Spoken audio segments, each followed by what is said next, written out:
नमस्कार दोस्तों, आज हम फिर से बिहार पुलिस के लिए बहुत ही इंपॉर्टेंट क्वेश्चन लेकर के आए हैं और आपका अंतिम दिनों में किस प्रकार से तैयारी होना चाहिए आज हम उसी पर बात करेंगे। देखिए, आपका तैयारी जो है जो भी है, अगर हैं तो बहुत अच्छा और नहीं भी हैं तो कोई दिक्कत नहीं है, चिंता करने की बात नहीं है। और आप जो है कुछ मेन टॉपिक को मेन क्वेश्चन को उठा करके देखिए, सब्जेक्टिव पर ध्यान नहीं दीजिए, सेट मारने का प्रयास कीजिए। और आज हम जो आपके लिए लाए हैं वह हिस्ट्री का 50 क्वेश्चन लाए हैं। हिस्ट्री का 50 क्वेश्चन जो कि आपके परीक्षा के दृष्टिकोण से बहुत ही इंपॉर्टेंट होने वाला है। बिहार पुलिस कांस्टेबल भर्ती जो आया है 19,838 पदों पर जो बहाली आया है, उनमें आपको बहुत ही यह क्वेश्चन हेल्पफुल होने वाला है। तो इतिहास का हम 50 महत्वपूर्ण क्वेश्चन लाए हैं। इसके पहले जो हम क्वेश्चन लाए थे वो क्वेश्चन लाए थे बायोलॉजी के, जीएस के क्वेश्चन लाए थे और वो भी क्वेश्चन बहुत ही इंपॉर्टेंट था। और आज का भी जो क्वेश्चन हम लाए हैं ये भी बहुत इंपॉर्टेंट है। आप जो है इसको सेट मारने का प्रयास कीजिए, देखिए कि मेरा कितना सही हो रहा है और कितना गलत हो रहा है। चलिए, हम बिना देर करते हुए इनको हम स्टार्ट करते हैं। इनमें 50 क्वेश्चन है। आप क्या कीजिए, एक काम कीजिएगा कि हमारे पास उतना टाइम नहीं बचेगा। आप जो है कि क्वेश्चन को देखने के क्रम में आप वीडियो को पॉज कर लीजिएगा और वीडियो को पॉज करके जो है आप इसका आंसर लगाइएगा। उसके बाद जाकर के समझ में आएगा कि आपका कितना क्वेश्चन सही हो रहा है। ठीक है, चलिए हम देर नहीं करेंगे। तो पहला क्वेश्चन है, सिंधु घाटी सभ्यता किस नदी के किनारे विकसित हुई? तो याद रखिएगा, सिंधु घाटी सभ्यता जो है किस नदी के किनारे विकसित हुई? जल्दी से ना बताइए। गंगा है, यमुना है, सरस्वती है और सिंधु है। तो सिंधु घाटी सभ्यता जो है वो सिंधु नदी के किनारे में विकसित हुआ था। सिंधु घाटी सभ्यता कब विकसित हुआ था ये भी क्वेश्चन पूछ सकता है। तो याद रखिएगा, 2500 ईसा पूर्व, 2500 ईसा पूर्व से 1750 ईसा पूर्व के बीच में सिंधु घाटी सभ्यता का विकास हुआ था। ठीक है, 2500 ईसा पूर्व से 1750 ईसा पूर्व के बीच में सिंधु घाटी सभ्यता का विकास हुआ था। चलिए, अगला क्वेश्चन जो है क्वेश्चन नंबर 2 है। आज का क्वेश्चन नंबर 2 है कि महात्मा गांधी ने नमक सत्याग्रह कब शुरू किया? महात्मा गांधी ने नमक सत्याग्रह कब शुरू किया? 1930 है, 1920, 1919 और 1942 है। तो याद रखिएगा, महात्मा गांधी ने जो है नमक सत्याग्रह 1930 में स्टार्ट किया था। कब किया था? 1930 में। याद रखिएगा, कै मार्च? 12 मार्च, 12 मार्च 1930, 12 मार्च 1930 में इन्होंने यह सत्याग्रह स्टार्ट किया था। और कहां से किया था? तो याद रखिएगा, गुजरात के साबरमती आश्रम से, साबरमती आश्रम से लेकर के दांडी तक। कहां तक? दांडी तक। दांडी कितना दूर है? तो याद रखिएगा, दोनों का गैपिंग जो एनसीईआरटी में दिया गया है वो 250 किलोमीटर दिया गया है। ठीक है, तो 250 किलोमीटर पैदल मार्च किया था गांधी जी ने। याद रखिएगा, इसमें शुरुआती में कितना सदस्य था? तो 78 लोग इसमें शामिल हुआ था। ठीक है, 78 लोग इसमें शामिल हुआ था और 78 लोगों के साथ इन्होंने जाकर के दांडी मार्च शुरू किया था। अंततः इसमें लास्ट तक में 20,000 लोग शामिल हो गया था। तो इन्हीं 20,000 लोगों के साथ गांधी जी ने क्या किया? मिल करके और एक काम कर दिया कि 1930 में ही सभी ने अवज्ञा आंदोलन कर दिया। सभी ने अवज्ञा आंदोलन का शुरुआत कर दिया। 1930 में ही उन्होंने सभी ने अवज्ञा आंदोलन का शुरुआत कर दिया। ठीक है, उसके बाद 1920 की बात करें तो 1920 में असहयोग आंदोलन किया था, जो कि इसको 1922 में, याद रखिएगा, 5 फरवरी 1922, 5 फरवरी नहीं, यहां पर होगा 9 फरवरी 1922 में क्या कर दिया गया था? सभी ने असहयोग आंदोलन को निरस्त कर दिया गया था। 1919 की बात करें तो यहां पर रॉलेफ्ट एक्ट आया था। ठीक है, रॉलेफ्ट एक्ट आया था। और 1942 की बात करें तो इसमें भारत छोड़ो आंदोलन हुआ था। भारत छोड़ो आंदोलन का आयोजन किया था। तो याद रखिएगा, सिर्फ आपसे एक क्वेश्चन नहीं बन रहा है, आपसे बहुत सारा क्वेश्चन बन रहा है। जो क्वेश्चन हम बता रहे हैं थोड़ा सा उसको भी ध्यान में रखिएगा, ठीक है। चलिए आज के लिए इतना हो गया इसमें। अब हम चलते हैं अगला क्वेश्चन पे। अगला क्वेश्चन है, कहता है बौद्ध धर्म की स्थापना, बौद्ध धर्म की स्थापना, बौद्ध धर्म की स्थापना किसने किया था? बौद्ध धर्म की स्थापना किसने किया था? तो याद रखिएगा, बौद्ध धर्म की स्थापना जो है क्या क्या क्या हुआ था इसमें? महावीर, सॉरी क्या कहते हैं, भगवान बुद्ध, भगवान बुद्ध ने बौद्ध धर्म का स्थापना किया था। याद रखिएगा कि भगवान बुद्ध द्वारा बौद्ध धर्म का स्थापना हुआ था। तो भगवान बुद्ध जो है भगवान कब कहलाए? तो याद रखिएगा ये कहलाए 500, इसका याद रखिएगा 563 ईसा पूर्व में इसका जन्म हुआ था। सबसे पहला 563 ईसा पूर्व में इसका जन्म हुआ था, ठीक है। ये 29 वर्ष की अवस्था में गृह त्याग किया था, 29 वर्ष की अवस्था में गृह त्याग किया था। याद रखिएगा गृह त्याग किया था। और 6 वर्ष इन्होंने तपस्या किया था। 6 वर्ष इन्होंने बहुत तपस्या किया, 6 वर्ष इन्होंने तपस्या किया। तो इसको 35 वर्ष की अवस्था में, 35 वर्ष की अवस्था में ज्ञान प्राप्त हुआ, ठीक है, ज्ञान का प्राप्ति हुआ। 35 वर्ष की अवस्था में ज्ञान का इसको प्राप्ति हुआ और 35 वर्ष की अवस्था में ही इन्होंने ये भगवान बुद्ध कहलाए। और इन्होंने पहला उपदेश जो है, पहला उपदेश कहाँ दिया था? याद रखिएगा पहला उपदेश जो है वो दिया था सारनाथ में। कहाँ दिया था? सारनाथ में दिया था। सारनाथ में इन्होंने पहला उपदेश अपना दिया था, ठीक है। तो याद रखिएगा। उसके बाद जैन धर्म की अगर हम बात करें तो ये महावीर स्वामी था, जैन धर्म के संस्थापक। अच्छा, संस्थापक नहीं थे, ये 24वें तीर्थंकर थे, 24वें तीर्थंकर थे। और जैन धर्म के 24वें तीर्थंकर महावीर स्वामी को माना जाता है। तो याद रखिएगा प्रथम तीर्थंकर कौन थे? ऋषभ देव थे, ऋषभ देव, ऋषभ देव, ऋषभ देव, ठीक है। ये थे प्रथम तीर्थंकर, मतलब इसको स्थापनाकार माना जाता है। जैन धर्म का स्थापनाकार ऋषभ देव को माना जाता है, जबकि बहुत ही प्रसिद्ध व्यक्ति था महावीर स्वामी, ठीक है। इसके बारे में भी हम बात कर लेंगे आने वाले क्लास में, ठीक है। चलिए उसके बाद है क्वेश्चन नंबर 4। क्वेश्चन नंबर 4 कहता है अशोक किस वंश से संबंधित है? अशोक किस वंश से संबंधित है? अशोक किस वंश से संबंधित है? तो बताइएगा। अशोक जो है वो मौर्य वंश से संबंधित है। कौन सा वंश से संबंधित है? मौर्य वंश से संबंधित है। मौर्य वंश का यह थर्ड राजा था, ठीक है, थर्ड राजा था, तीसरा राजा हुआ करता था मौर्य वंश का। तो याद रखिएगा अशोक जो है, अशोक ये किसका बेटा था? ये बिंदुसार का बेटा था, बिंदुसार का बेटा था। अच्छा, बिंदुसार किसका बेटा था? तो बिंदुसार जो है ये चंद्रगुप्त मौर्य का बेटा था, चंद्रगुप्त मौर्य का बेटा था, चंद्रगुप्त मौर्य का बेटा था। याद रखिएगा इन्हीं चंद्रगुप्त मौर्य ने मौर्य वंश का स्थापना किया था। चंद्रगुप्त मौर्य ने मौर्य वंश का स्थापना किया था। कब किया था? मौर्य वंश का स्थापना किया था, मौर्य वंश का स्थापना किया था। इसको संस्थापक माना जाता, स्थापना किया था। कब किया था?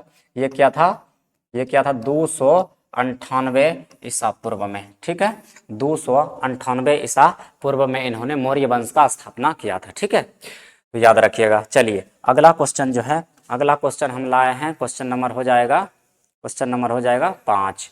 क्वेश्चन नंबर 5 क्या कहता है? 5 कहता है कि भैया 1857 की क्रांति का प्रारंभ कहाँ से शुरू हुआ था? 1857 का जो क्रांति हुआ था वो कहाँ से शुरू हुआ था? जल्दी बताइए। तो 1857 का क्रांति जो है वो याद रखिएगा मेरठ के बैरकपुर छावनी,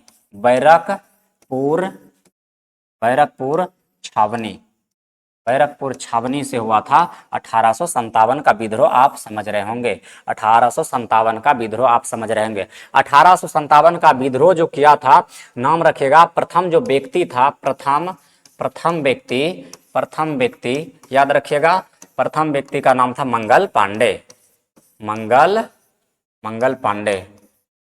याद रखिएगा, ठीक है।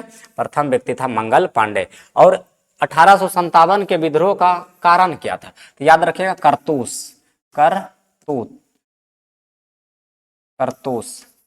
करतूस याद रखिएगा, ठीक है। ये करतूस क्या होता था? तो गाय और सुअर का चर्बी हुआ करता था, गाय और सुअर का चर्बी, ठीक है, गाय और सुअर का चर्बी हुआ करता था, जो कि बंदूक में, जो कि इनफील्ड राइफल एगो हुआ करता था। इनफील्ड राइफल उसको जा करके क्या कहता है, वो बारूद को दांत से खींच करके काटा जाता था और काट करके फिर उस बंदूक में डाला जाता था। ठीक है, तो करतूस। तो क्वेश्चन पूछेगा 1857 के क्रांति का तात्कालिक कारण क्या था, तो याद रखिएगा ऑप्शन में करतूस रहता है। ठीक है, तो बैरकपुर छावनी से हुआ था, जो कि मंगल पांडे ने पहला विद्रोह स्टार्ट किया था, याद रखिएगा। ठीक है, चलिए अगला क्वेश्चन है। अगला जो क्वेश्चन है क्वेश्चन नंबर 6 हो जाएगा। क्वेश्चन नंबर 6 हो जाएगा, बिहार के कौन से क्षेत्र में नालंदा विश्वविद्यालय स्थित है। बिहार के कौन से क्षेत्र में नालंदा विश्वविद्यालय स्थित है, तो याद रखिए कहाँ है, पटना है, राजगीर है, बोधगया है, नालंदा है। देखिए इसका आंसर क्या हो जाएगा, नालंदा। नालंदा विश्वविद्यालय कहाँ पे है, नालंदा में। ऑप्शन नंबर हो जाएगा डी। ठीक है, ऑप्शन नंबर हो जाएगा डी। चलिए क्वेश्चन नंबर 7 होगा। क्वेश्चन नंबर 7 कहता है कि आर्य समाज की स्थापना किसने की थी। आर्य समाज की स्थापना किसने की थी, बताइएगा। आर्य समाज की स्थापना किसने किया था, बताइए। आर्य समाज का स्थापना स्वामी विवेकानंद है, स्वामी दयानंद सरस्वती है, महात्मा गांधी है, राजा राम मोहन राय। तो याद रखिएगा आर्य समाज का जो स्थापना किया था वो क्या था, किसने किया था, वो दयाराम सहानी सरस्वती, सॉरी क्या कहते हैं, स्वामी दयानंद सरस्वती ने आर्य समाज के संस्थापक किसे माना जाता है। जबकि अगर क्वेश्चन पूछेगा कि ब्रह्म समाज का संस्थापक किसे कहते हैं, ब्रह्म समाज के संस्थापक जो है वो राजा राम मोहन राय। ब्रह्म समाज के संस्थापक जो है वो राजा राम मोहन राय। आर्य समाज के संस्थापक जो है स्वामी दयानंद सरस्वती है। ठीक है, चलिए अगला क्वेश्चन हम देखते हैं। क्वेश्चन नंबर 8 क्या कहता है, भारतीय राष्ट्रीय कांग्रेस की स्थापना किस वर्ष हुई थी। भारतीय राष्ट्रीय कांग्रेस की स्थापना किस वर्ष हुई थी। भारतीय राष्ट्रीय कांग्रेस की स्थापना किस वर्ष हुई थी, बताइए। भारतीय राष्ट्रीय कांग्रेस की स्थापना किस वर्ष हुई थी, तो 1885 में। किसने किया था, ए ओ ह्यूम, याद रखिएगा ए ओ ह्यूम ने किया था। ए ओ ह्यूम ने किया था। ए ओ ह्यूम ने किया था। ठीक है, ए ओ ह्यूम ने जाकर के 1885 में इसका स्थापना किया था। 1885 में। देखिए एक क्वेश्चन यहां से, मतलब अगर भारतीय राष्ट्रीय कांग्रेस की बात करें तो एक क्वेश्चन यहां से आता है, कोई भी एग्जाम में उठा के देख लीजिए, एक क्वेश्चन भारतीय राष्ट्रीय कांग्रेस से आता ही आता है। या तो उसका संस्थापक पूछ लेगा, या तो उसका स्थापना पूछ लेगा, या तो उसका मतलब अध्यक्ष पूछ लेगा। तो ठीक है, तो याद रखिएगा इसका जाकर के भारतीय राष्ट्रीय कांग्रेस की स्थापना जो है 1885 ईस्वी में हुआ था। किसने किया था, ए ओ ह्यूम ने किया था। ठीक है, चलिए अगला क्वेश्चन जो है, अगला क्वेश्चन नंबर हो जाएगा 9। क्वेश्चन नंबर 9 जो है, गांधी इरविन समझौता कब हुआ था। गांधी और इरविन समझौता कब हुआ था। गांधी और इरविन समझौता कब हुआ था, चलिए देखिए। तो गांधी और इरविन समझौता, सबसे पहले समझिएगा कि यहाँ पर एगो गोलमेज सम्मेलन हुआ था। इसको फर्स्ट यानी प्रथम गोलमेज सम्मेलन कहते हैं। 1931 में द्वितीय गोलमेज सम्मेलन हुआ था और 1932 में तृतीय गोलमेज सम्मेलन हुआ था, याद रखिएगा। 1930 में प्रथम गोलमेज सम्मेलन, 1931 में द्वितीय गोलमेज सम्मेलन और 1932 में तृतीय गोलमेज सम्मेलन हुआ था। तो प्रथम गोलमेज सम्मेलन में गांधी जी भाग नहीं लिए थे, इसीलिए गांधी जी ने 1931 में इरविन से समझौता 11 सूत्री मांग रखा था। तो 11 सूत्री जो मांग रखा था, इन्हीं को कहते हैं गांधी और इरविन समझौता। 1931 में जाकर के समझौता हुआ और 1931 में समझौता होने के बाद ये द्वितीय गोलमेज सम्मेलन में गांधी जी जाकर के लंदन में भाग ले लिए थे। ठीक है, तो क्वेश्चन पूछेगा किस गोलमेज सम्मेलन में गांधी जी भाग लिए थे, तो द्वितीय गोलमेज सम्मेलन में वो भाग ले लिए थे, प्रथम और तृतीय में नहीं लिए थे। ठीक है, चलिए इसको बात समझिएगा। तो गांधी इरविन समझौता कब हुआ था, तो 1931 में हुआ था, याद रखिएगा। ठीक है, चलिए उसके बाद जो है 10वां क्वेश्चन हो जाएगा, भारत छोड़ो आंदोलन कब शुरू हुआ था। भारत छोड़ो आंदोलन कब शुरू हुआ था।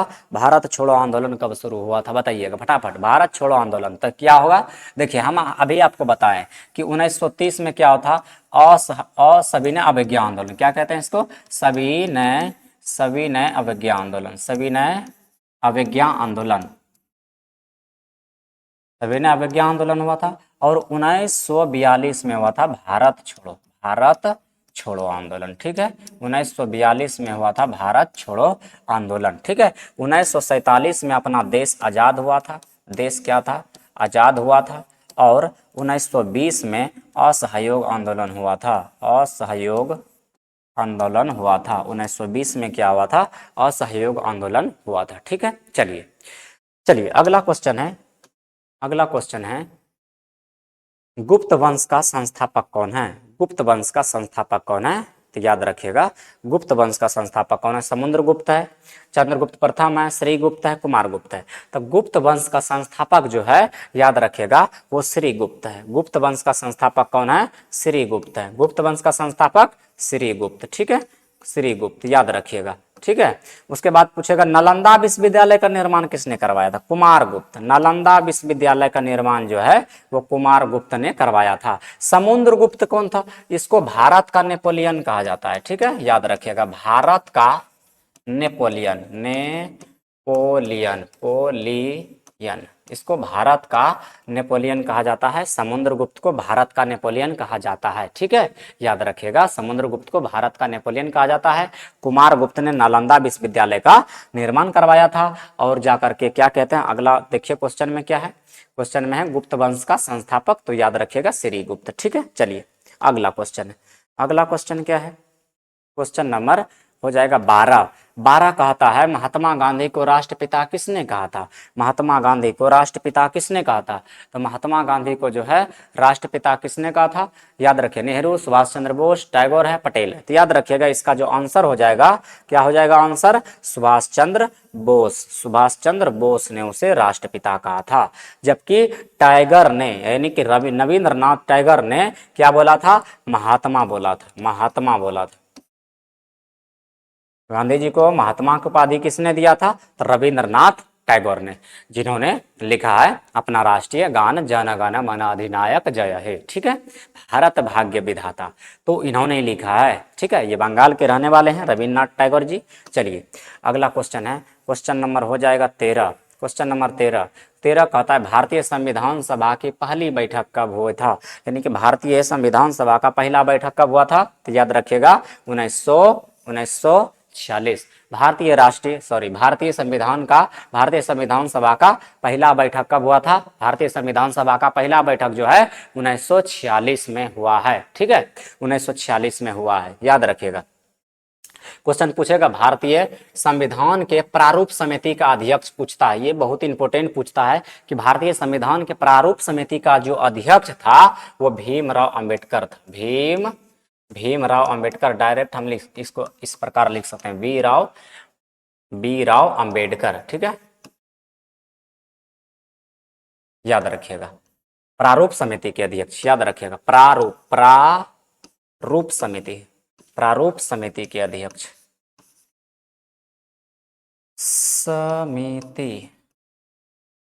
ठीक है, प्रारूप समिति के अध्यक्ष कौन थे? भीमराव अंबेडकर। जबकि इसके अस्थायी अध्यक्ष कौन थे?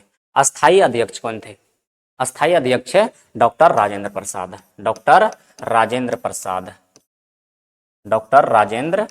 प्रसाद। ये क्वेश्चन जो है अभी बिहार दरोगा में आया था, पिछला वैकेंसी में बिहार दरोगा में आया था। प्रारूप समिति के अध्यक्ष कौन थे? तो डॉक्टर भीमराव अंबेडकर। जबकि अस्थायी अध्यक्ष कौन थे? अस्थायी अध्यक्ष राजेंद्र प्रसाद। और बोलेगा ओ अस्थायी अध्यक्ष डॉक्टर सच्चिदानंद सिन्हा, याद रखिएगा। ठीक है, चलिए अगला क्वेश्चन है क्वेश्चन नंबर 14 क्या कहता है? स्वदेशी आंदोलन की शुरुआत कब हुई? स्वदेशी आंदोलन की शुरुआत कब हुई? तो स्वदेशी आंदोलन की शुरुआत कब हुआ था बताइएगा। तो स्वदेशी आंदोलन का शुरुआत हो गया था 1905 में। कब हो गया था? 1905 में। 1905 में स्वदेशी आंदोलन का शुरुआत हो गया था। बाकी हम इस सब पर बात कर लिए थे, इस भी जान लिए थे। ये इसमें क्या कहता है? ये हो गया अपना 1857 का विद्रोह क्रांति, 1919 रॉलेट एक्ट, 1942 भारत छोड़ो, इस सब पर हम बात कर लिए। ठीक है, 1905 याद रखिएगा। अगला 15 नंबर क्वेश्चन जो है, 15 नंबर क्वेश्चन क्या कहता है? कहता दिल्ली को भारत की राजधानी कब बनाया गया? दिल्ली को भारत की राजधानी कब बनाया गया? जल्दी बताइएगा। बिहार का स्थापना दिवस जो है 1912, लेकिन दिल्ली को भारत की राजधानी बनाया उसके 1 साल पहले। कब हो जाएगा इसका आंसर? 1911। 1911 में दिल्ली को भारत का राजधानी बनाया गया। आप बताइएगा कमेंट में फटाफट कि इसके पहले भारत की राजधानी कहाँ था, फटाफट बताइएगा। ठीक है, अगला क्वेश्चन है क्वेश्चन नंबर 16 कहता है प्रथम विश्व युद्ध कब हुआ था? तो प्रथम विश्व युद्ध कब हुआ था बताइए फटाफट, प्रथम विश्व युद्ध कब हुआ था? तो प्रथम विश्व युद्ध हो गया था आपका हो गया था, ऑप्शन नंबर है ए, क्या है, 1914 से लेकर के 1918 के बीच में हो गया था प्रथम विश्व युद्ध। जबकि द्वितीय विश्व युद्ध 1939 से 45 के बीच में हुआ था। ये हो गया प्रथम विश्व युद्ध और ये हो गया द्वितीय विश्व युद्ध। प्रथम विश्व युद्ध 1914 से 1918 और द्वितीय विश्व युद्ध जो हुआ था 1939 से 1945। याद रखिएगा ये जो विश्व युद्ध क्या कहते हैं। हाँ, उसके बाद यही दोनों क्वेश्चन इसमें से बहुत इंपॉर्टेंट है। चलिए उसके बाद जो है अगला क्वेश्चन है क्वेश्चन नंबर 17।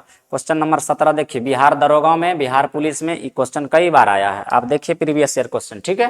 तो चंपारण सत्याग्रह किससे संबंधित है? चंपारण सत्याग्रह किससे संबंधित है बताइए, चंपारण सत्याग्रह किससे संबंधित है? तो चंपारण सत्याग्रह जो हो जाएगा वो नील की खेती से संबंधित है, नील की खेती से संबंधित है। याद रखिएगा चंपारण सत्याग्रह कब हुआ था? चंपारण सत्याग्रह जो हुआ था गांधी जी का पहला सत्याग्रह था, जो कि 1917 ईस्वी में 1917 ईस्वी में स्टार्ट हुआ था। कहाँ से हुआ था? अपना बिहार से। कहाँ से?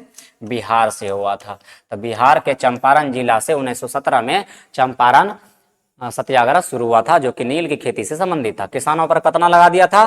3/20 भाग भूमि पर क्या कर दिया था? भूमि पर कर लगा दिया था। क्या लगा दिया था? कर लगा दिया था। मतलब नील की खेती करना अनिवार्य था। तो क्वेश्चन ये हो पूछता है 3/20 को कहते हैं 3 कठिया पद्धति। क्या कहते हैं? 3 कठिया पद्धति।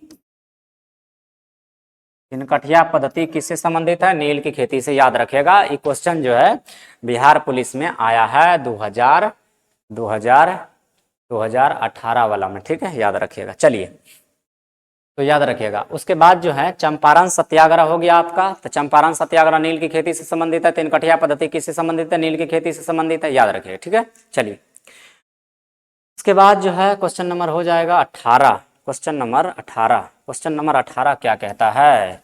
साइमन कमीशन भारत कब आया? साइमन कमीशन भारत कब आया? जल्दी जल्दी बताइएगा। साइमन कमीशन भारत कब आया? 1928, 1930, 1942, 1919।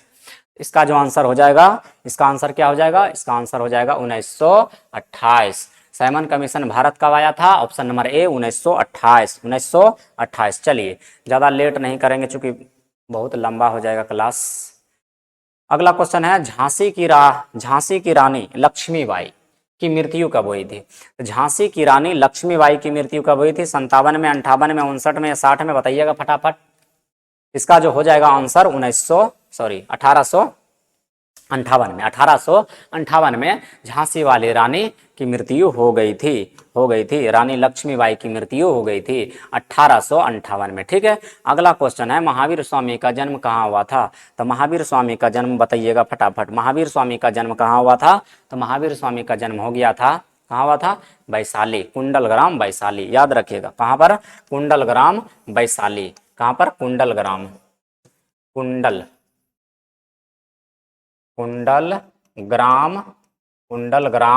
वैशाली, ठीक है, वैशाली। कब हो गया था इसका जन्म? 540 ईसा पूर्व में। 540 ईसा पूर्व में इसका जन्म हो गया था। 540 ईसा पूर्व में। क्वेश्चन पूछेगा कि महावीर स्वामी किसका समकालीन था? तो महावीर स्वामी किसका समकालीन था? तो भगवान बुद्ध के। किसके समकालीन था? बुद्ध के समकालीन था, ठीक है। समकालीन मतलब होता है एक ही काल में जीना, उसको समकालीन कहते हैं, ठीक है। तो याद रखिएगा इसका आंसर हो जाएगा महावीर स्वामी का जन्म हो जाएगा, क्या हो जाएगा? जन्म 540 ईसा पूर्व। याद रखिएगा इसका बचपन का नाम जो है, बचपन का नाम वर्धमान है। क्या है?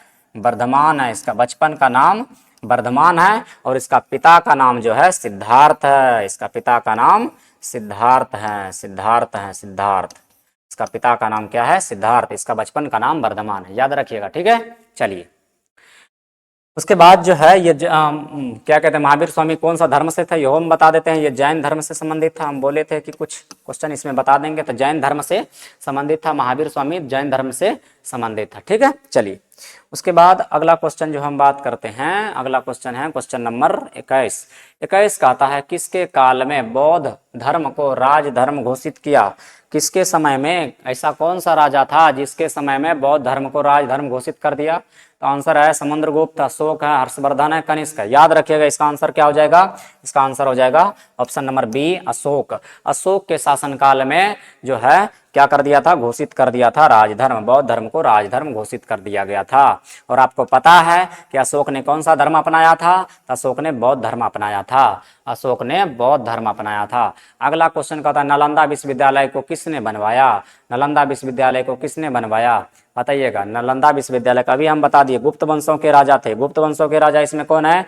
तो इसमें गुप्त वंशों के राजा देखिए ये है, गुप्त वंशों के राजा ये है, बाकी ये कौन सा वंश है? मौर्य वंश है। तो गुप्त वंश के जो राजा थे कुमार गुप्त, कुमार गुप्त ने ही नालंदा विश्वविद्यालय का निर्माण करवाया था।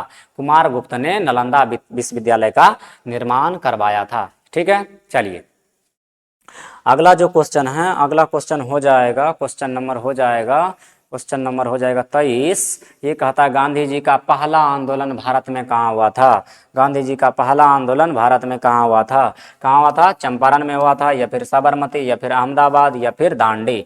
देखिए ये कहीं ना कहीं सब तो आंदोलन जो है गांधी जी से जुड़ा हुआ है। चंपारण भी गांधी जी है, साबरमती आश्रम भी गांधी जी है, अहमदाबाद मिल मजदूर जानबे करते हैं, दांडी मार्च जो है गांधी जी। तो इसका जो कहता है पहला, पहला मतलब हो गया था, पहला मतलब हो गया था 1917 में। 1917 में पहला इसका स्वदेशी आंदोलन था, जो कि अपना भारत से स्टार्ट किया था, अपना बिहार से स्टार्ट किया था, चंपारण से। ठीक है, चलिए अगला 24 नंबर क्वेश्चन क्या है? 24 नंबर हो जाएगा मौर्य वंश की स्थापना किसने की? मौर्य वंश की स्थापना किसने की? बताइएगा। मौर्य वंश की स्थापना किसने की? चंद्रगुप्त मौर्य है, अशोक है, बिंदुसार है, समुद्रगुप्त है। तो याद रखिएगा जो चंद्रगुप्त मौर्य हैं उन्होंने मौर्य वंश का स्थापना किया था। चंद्रगुप्त मौर्य जो है इन्होंने मौर्य वंश का स्थापना किया था, चंद्रगुप्त मौर्य ने। ठीक है, इसका जो शासन रहा, मतलब इसका जो माना जाता है शासन, लास्ट 1900 क्या कहते हैं, 1900 कहते हैं, मतलब 298 ईसा पूर्व। ठीक है, 298 ईसा पूर्व इसका शासन माना जाता है। ठीक है, चलिए अगला क्वेश्चन जो है, अगला क्वेश्चन हो जाएगा, अगला क्वेश्चन हो जाएगा क्वेश्चन नंबर 25। 25 कहता है भारत का नेपोलियन किसे कहते हैं? भारत का नेपोलियन बताइएगा। भारत का नेपोलियन कौन है? भारत का नेपोलियन कौन है? भारत का नेपोलियन है समुद्रगुप्त। भारत का नेपोलियन कौन है? भारत का नेपोलियन है समुद्रगुप्त। भारत के नेपोलियन किसे कहा जाता है? तो भारत का नेपोलियन कहा जाता है समुद्रगुप्त को। ठीक है, चलिए इसका आंसर हो गया समुद्रगुप्त। अगला क्वेश्चन है, अगला क्वेश्चन है कि खजुराहो मंदिर किस वंश ने बनवाया था? तो देखिए खजुराहो मंदिर किस वंश ने बनवाया था? चोल हैं, गुप्त हैं, चंदेल हैं, पल्लव है। तो खजुराहो मंदिर जो है वो चंदेलों ने बनवाया था। किसने बनवाया था? चंदेलों ने बनवाया था। खजुराहो मंदिर जो है वो चंदेलों ने बनवाया था, चंदेलों ने बनवाया था। ठीक है, खजुराहो मंदिर चंदेलों ने बनवाया था। चलिए क्वेश्चन नंबर 27 क्या कहता है? महात्मा गांधी ने हरिजन शब्द किसके लिए प्रयुक्त किया?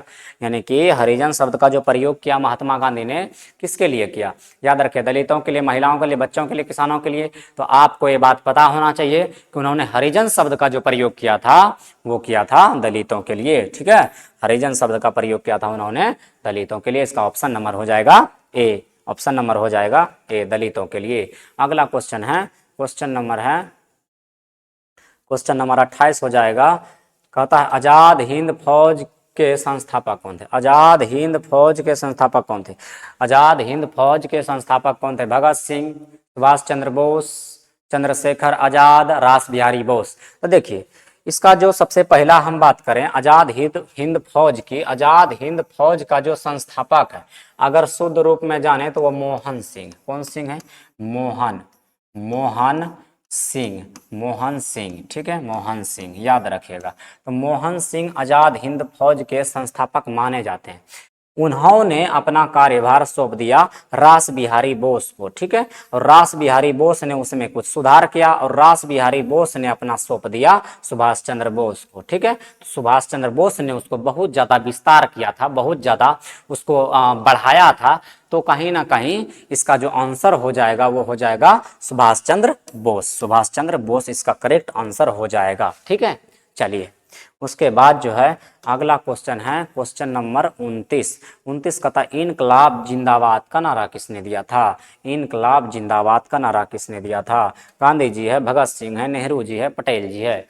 तो इनकलाब जिंदाबाद, इनकलाब जिंदाबाद किसने दिया था? तो याद रखिएगा भगत सिंह ने। किसने? भगत सिंह ने दिया था इनकलाब जिंदाबाद। जबकि गांधी जी ने बहुत सारा नारा दिया था, जिसमें फेमस है डू एंड डाई, करो या मरो, करो या मरो, करो या मरो का नारा दिया था महात्मा गांधी ने। ठीक है, चलिए उसके बाद याद रखिएगा अगला क्वेश्चन है क्वेश्चन नंबर 30। 30 कहता है कुतुब मीनार का निर्माण किसने किया था? कुतुब मीनार का निर्माण किसने किया था? तो बताइएगा कुतुब मीनार का निर्माण किसने किया था? तो कुतुब मीनार का जो निर्माण है, कुतुब मीनार का जो निर्माण है, कुतुब मीनार का निर्माण जो है वो कुतुबुद्दीन ऐबक ने किया था। किसने किया था? कुतुबुद्दीन ऐबक ने किया था, कुतुबुद्दीन ऐबक ने किया था। जबकि इल्तुतमिश जो है, ये इल्तुतमिश, इन्होंने इसका क्या करवाया था? मरम्मत करवाया था। इल्तुतमिश ने इसका मरम्मत करवाया था। ठीक है चलिए अगला जो क्वेश्चन है पानीपत की पहली लड़ाई कब हुई थी? पानीपत की पहली लड़ाई कब हुई थी? याद रखिएगा पानीपत का पहला लड़ाई कब हुआ था? जल्दी बताइएगा, बहुत इंपॉर्टेंट क्वेश्चन है, बहुत इंपॉर्टेंट क्वेश्चन है। पानीपत का लड़ाई कब हुआ था? पानीपत का जो लड़ाई है वो 1526 में हुआ था। पानीपत का प्रथम लड़ाई 1526 में, पानीपत का दूसरा लड़ाई जो है वो 1556 में, और पानीपत का तीसरा लड़ाई जो है वो 1761 में हुआ था। याद रखिएगा 1761 में हुआ था। हम तीनों आपको बता दिए। ये बाबर के बीच और इब्राहिम लोदी के बीच में लड़ा गया था। बाबर और इब्राहिम लोदी के बीच में लड़ा गया था। पानीपत का पहला लड़ाई बाबर और इब्राहिम लोदी के बीच में लड़ा गया था। ठीक है, चलिए इंपॉर्टेंट था इसलिए हम उसको बता दिए। चलिए अगला क्वेश्चन है क्वेश्चन नंबर 32। 32 क्या कहता है? अकबर का दरबारी इतिहासकार कौन था? अकबर का दरबारी इतिहासकार कौन था? अकबर का दरबारी इतिहासकार कौन था? बताइएगा अकबर का दरबारी इतिहासकार कौन था? तो अकबर का जो है दरबारी इतिहासकार वो था अबुल फजल। कौन था? अबुल फजल। अकबर का दरबारी इतिहासकार अबुल फजल। याद रखिएगा अबुल फजल उसका दरबारी इतिहासकार था। चलिए क्वेश्चन नंबर अगला हो जाएगा, क्वेश्चन नंबर हो जाएगा अगला 33। कहता है बिहार के किस स्वतंत्रता सेनानी को युवा क्रांतिकारी कहा जाता है?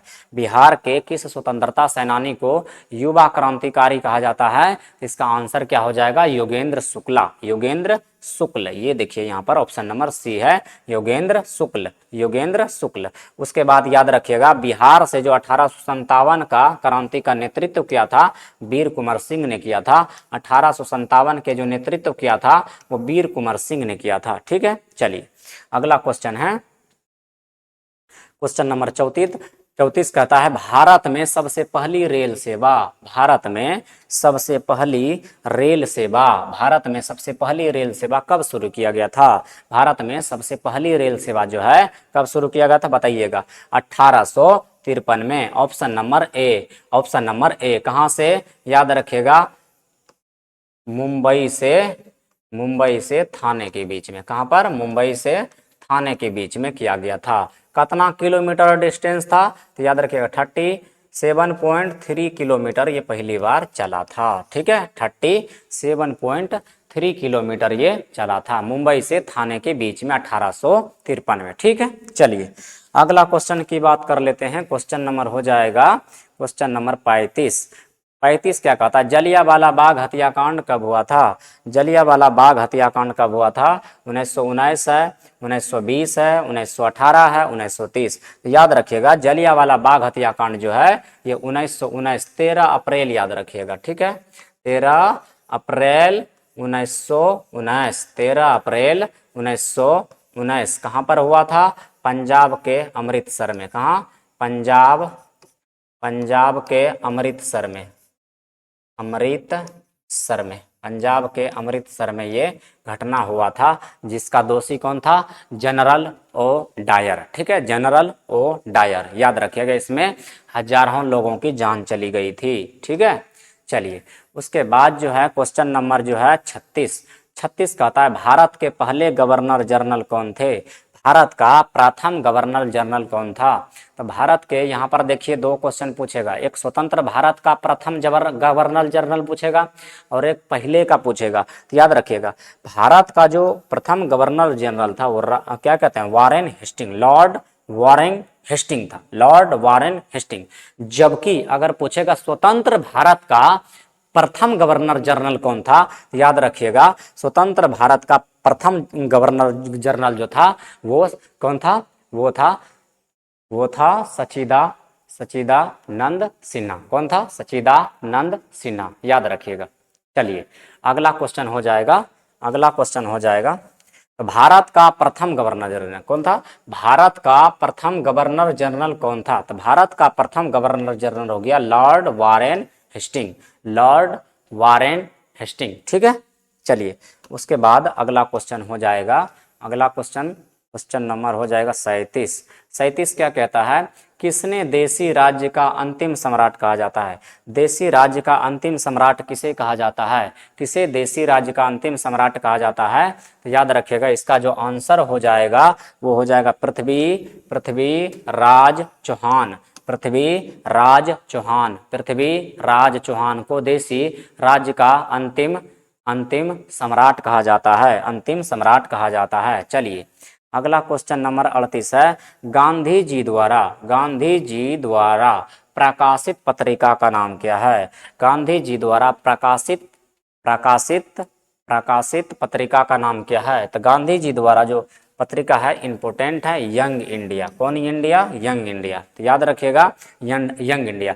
एक तो यह पूछता है सत्यार्थ प्रकाश, ये वही है, क्या कहते हैं, स्वामी दयानंद सरस्वती द्वारा इसको लिखा गया है। ठीक है, स्वामी दयानंद, शॉर्टकट में लिखते हैं दयानंद सरस्वती। ठीक है, तो याद रखिएगा स्वामी दयानंद सरस्वती ने, उनका जो पत्रिका है सत्यार्थ प्रकाश है, जबकि गांधी जी का जो पत्रिका है वो यंग इंडिया, याद रखिएगा। ठीक है, चलिए उसके बाद जो है, अच्छा ये देखिए हरिजन, ये महात्मा गांधी द्वारा लिखा गया, हरिजन भी महात्मा गांधी के द्वारा दिया गया। ठीक है, अगला है, अंग्रेजों ने बिहार को बंगाल से अलग कब किया? अंग्रेजों ने बिहार से बंगाल को अलग कब किया? तो अंग्रेजों ने जो अलग किया था बिहार को बंगाल से वो 1912 में, याद रखिएगा 1912 में हम लोग बिहार दिवस मनाते भी हैं। कै मार्च को? 22 मार्च को। 22 मार्च को हम लोग बिहार दिवस भी मनाते हैं। तो 22 मार्च को जो है बंगाल से बिहार अलग हो गया था, या यूं कहिए कि बिहार से बंगाल अलग हो गया था। जबकि नवंबर यानी कि 15 नवंबर 2000 में बिहार से झारखंड अलग हो गया था। कौन हो गया था? झारखंड अलग हो गया था, बिहार से झारखंड अलग हो गया था 2000 में, 15 नवंबर 2000 में। ठीक है, चलिए उसके बाद जो है अगला क्वेश्चन नंबर हो जाएगा 40 जो है, कहता भारतीय संविधान को कब लागू किया? तो भारतीय संविधान को कब लागू किया? तो भारतीय संविधान बताइएगा कब लागू किया? एकदम बहुत ही सरल क्वेश्चन, इजी क्वेश्चन है। चलिए भारतीय संविधान कब लागू हुआ? तो भारतीय संविधान को लागू कर दिया 26 जनवरी 1950 को। 26 जनवरी 1950 को भारतीय संविधान क्या हो गया? लागू हो गया था। चलिए अगला क्वेश्चन जो है, अगला क्वेश्चन हो जाएगा, अच्छा एक चीज और यहाँ पर याद रखिएगा, कि इसका जो भारतीय संविधान लागू हुआ 26 जनवरी 1950 को, लेकिन वह पूर्ण रूप से तैयार कब हुआ था? 26 नवंबर 1949। कितना नवंबर? 26 नवंबर 1949 को याद रखिएगा। 26 नवंबर 1949 को ये जाकर के तैयार बन के हो गया था। और हमारे संविधान को बनने में जो समय लगा था, याद रखिएगा 2 वर्ष 18 महीना, 2 वर्ष 11 महीना 18 दिन, 11 माह और 18 दिन का समय लगा था। 2 वर्ष 11 महीना 18 दिन का समय लगा था अप्रोक्स। ठीक है, याद रखिएगा। चलिए इसके बाद जो है अगला क्वेश्चन हो जाएगा 41 नंबर।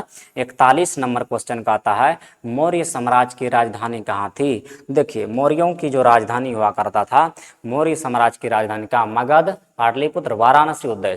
देखिए उज्जैन तो नहीं होगा, इसका आंसर क्या हो जाएगा, पाटलिपुत्र। मौर्य साम्राज्य की जो राजधानी है वो क्या हो जाएगा, पाटलिपुत्र हो जाएगा। क्या हो जाएगा, पाटलिपुत्र हो जाएगा। अगला क्वेश्चन जो है क्वेश्चन नंबर 42 कहता है गुप्त काल को किस नाम से जाना जाता है। तो गुप्त काल को जाना जाता है किस नाम से जाना जाता है, जल्दी बताइएगा। गुप्त काल को जो जाना जाता है फटाफट हम ही बता देते हैं, स्वर्ण युगीन इसको कहते हैं, स्वर्ण युगीन काल कहते हैं। गुप्त काल को स्वर्ण युगीन काल कहते हैं, ठीक है, याद रखिएगा, गुप्त काल को स्वर्ण युगीन काल कहते हैं। चलिए क्वेश्चन नंबर 43 हो जाएगा हिंद स्वराज पुस्तक किसने लिखा। हिंद स्वराज पुस्तक किसने लिखा।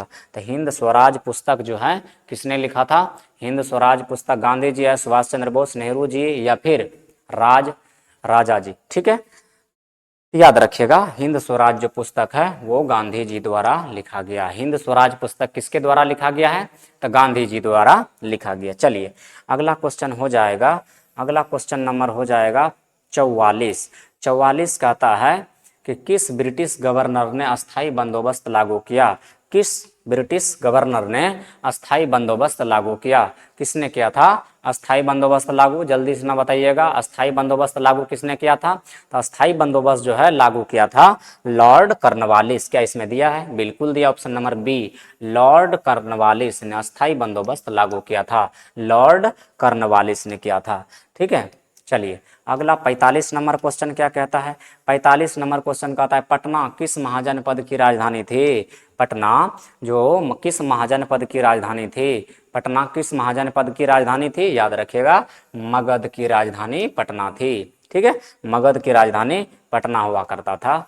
चलिए 46 नंबर क्वेश्चन है पावापुरी किस धर्म से संबंधित है। पावापुरी किस धर्म से संबंधित है, बताइएगा। पावापुरी किस धर्म से संबंधित है, बौद्ध धर्म से, जैन धर्म से, हिंदू धर्म से, मुस्लिम धर्म से, किस धर्म से था। तो पावापुरी जो है, पावापुरी किससे संबंधित है, याद रखिएगा, ये जैन धर्म से संबंधित है। कौन धर्म से, जैन धर्म से संबंधित है, जैन धर्म से संबंधित है पावापुरी, ठीक है। चलिए उसके बाद अगला क्वेश्चन जो है, अगला क्वेश्चन है भारत का बिस्मार्क किसे कहा जाता है। भारत का बिस्मार्क किसे कहा जाता है, भारत का बिस्मार्क किसे कहा जाता है, याद रखिएगा। भारत का बिस्मार्क जो है वो सरदार वल्लभ भाई पटेल को कहा जाता है, सरदार वल्लभ भाई पटेल को कहा जाता है। इसको एक नाम से और जानते हैं, लौह पुरुष के नाम से जानते हैं, ठीक है, लौह पुरुष के नाम से जानते हैं, लौह पुरुष के नाम से इसे जानते हैं। सरदार वल्लभ भाई पटेल को लौह पुरुष के नाम से भी जाना जाता है, ठीक है, आप इसे याद रखिएगा। चलिए अगला क्वेश्चन जो है, अगला क्वेश्चन हो जाएगा क्वेश्चन नंबर 48। 48 क्या कहता है बिहार के प्रसिद्ध स्वतंत्रता सेनानी बाबू कुंवर सिंह ने किस विद्रोह में भाग लिया था।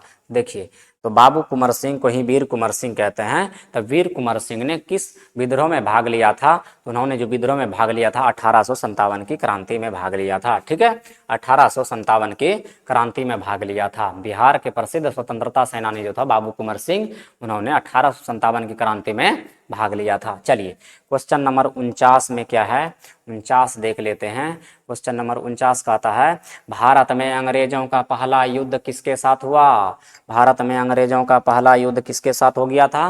तो भारत में अंग्रेजों का पहला युद्ध किसके साथ हुआ था, नवाबों के साथ। लेकिन ये कहाँ के नवाब थे, तो ये नवाब थे बंगाल के, ठीक है, बंगाल के नवाब। नाम सुने होंगे सिराजुद्दौला, नाम सुने होंगे सिराजुद्दौला। तो सिराजुद्दौला के साथ इसका पहला कॉन्फ्लिक्ट हुआ था। चलिए अगला क्वेश्चन कर लेते हैं। कहता है 50 नंबर कि आर्यभट्ट किस काल के वैज्ञानिक थे। आर्यभट्ट किस काल के वैज्ञानिक थे, आर्यभट्ट किस काल के वैज्ञानिक थे। तो आर्यभट्ट जो थे वो आर्यभट्ट किस काल के थे, तो गुप्त काल के थे। कौन से काल के थे, गुप्तों के वंश में थे ये आर्यभट्ट, गुप्त काल के वैज्ञानिक थे, ठीक है।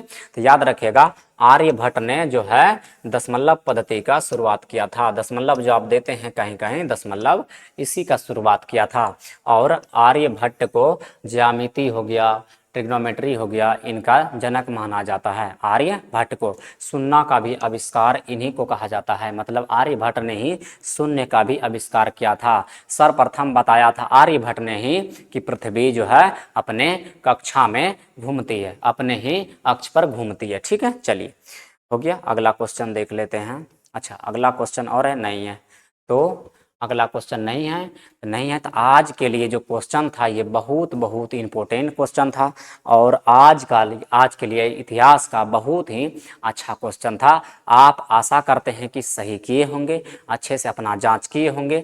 चलिए हम मिलेंगे अगले वीडियो में और अच्छे से इसी प्रकार से क्वेश्चन हम लाने का प्रयास करते हैं। तब तक के लिए जय हिंद, थैंक यू, धन्यवाद।